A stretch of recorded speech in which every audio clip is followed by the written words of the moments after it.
very often a move like this is, as I say, an overextension. It's not indicative of change in value or sentiment. And so very often you'll get a spike like that above highs and lows, some significant market structure, and that will kind of initiate that process whereby uninformed traders jump in, people stop out, market makers widen the spread or stop providing liquidity, and price will kind of overextend itself.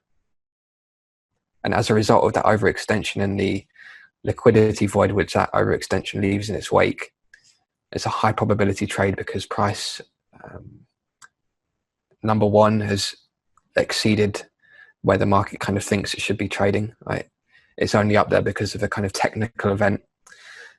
Number two, because it's left a liquidity void in its wake, and price, well, it doesn't take much selling to fill in that void, as it were. Okay. So, although spikes in price can often alert us to the presence of large orders in the market, and sometimes we can expect higher prices as a result.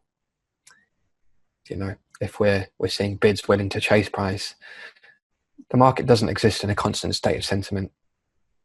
Okay, so some participants, especially in the FX market, they're not even banking on direction. They just want to buy some yen, for example, for whatever reason, and they don't particularly care whether it goes up or down.